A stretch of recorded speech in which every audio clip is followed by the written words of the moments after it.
Hey there, Ford Alliance, extended digital family as well. Great to be with you this morning. I got to tell you, as I sit here, I'm a little nervous. Pastor Ashley has been knocking these Devos out of the park, and man, she's just been a blessing to so many of us, myself included. She's also, in a way, like pushed me and helped me just long to be better at what I do day by day. And so thanks to her for doing that. Obviously I'm up this week, so you're stuck with me for the next 3 days, and hopefully something of value will come out of this. I know not everybody's into starting off the year with goals, resolutions, all that kind of stuff, but I am. It's one of those things that I just can't help. My personality is just set in such a way where I'm constantly setting goals and what have you. But one of the things I do is I use John Gordon's one word thing. I actually picked two this year, but that's besides the point. Anyways, one of my one words this year was walk. And this word walk has been, up till today at least, and I know God's going to morph and mold me however he needs, but up till today has really been the word that has best described my journey with God and my desire to know him more. And I want to share with you a little bit of where that comes from, and then give you a chance to maybe speak into me about how your journey with God has been shaped. So here it is. I really believe, as you've heard this entire Easter series, that it's God's heart and it's his desire, it's his purposes, it's his plan to walk with us. It's been the case since creation. And I want to take us right to the creation account, actually, in chapter 3 of the book of Genesis to start here. And in Genesis 3, which is the account when we do read of and learn of the fall, we also find this verse in the midst of it. Verse 8, when the cool evening breezes were blowing, the man and his wife heard the Lord God walking about in the garden.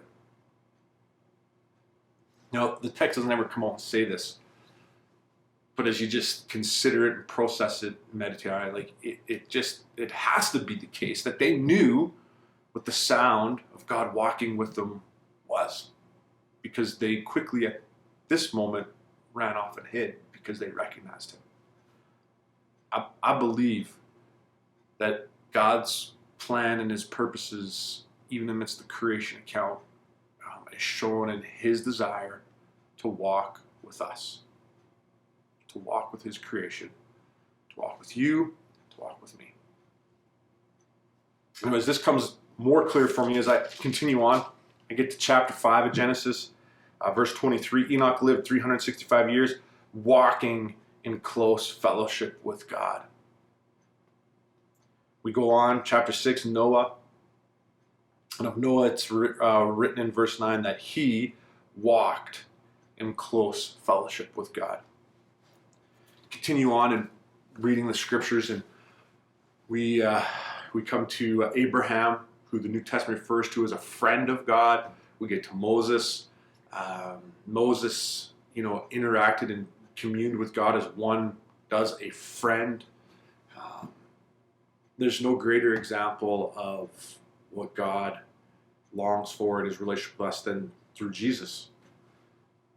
John 1 says to us that the Word became flesh, that Jesus became flesh and dwelt among us.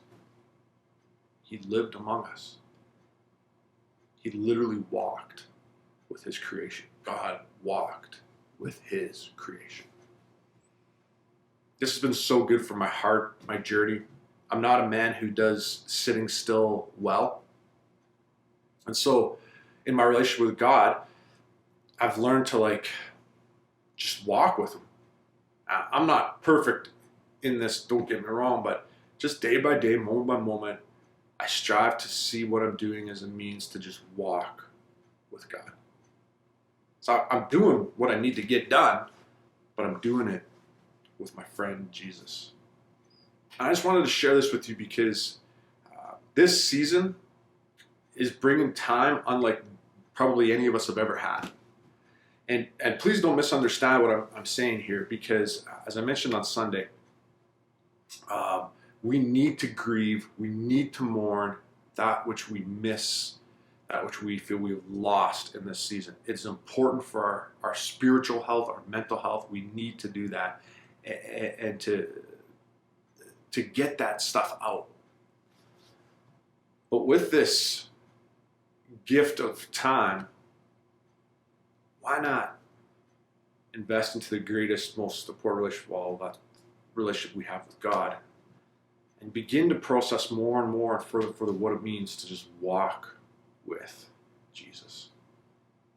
Anyways, that's my word for the day, for the year for me, is walk with Him. Use this season to grow in your capacity to walk with Jesus. He longs for that for you. We serve a God who walks. Some of you are going to have thoughts on this. Some of you are going to have different words that have really helped cement your relationship with God. I'd love it if you commented in this, and I just bantered back and forth with you in that. You can teach me in these moments and share with me the critical things that have helped you grow in your relationship with God. So there it is. For today, we serve a God who walks. So let's take the time we've been gifted and better develop our ability to walk with Jesus. Love you. Miss y'all.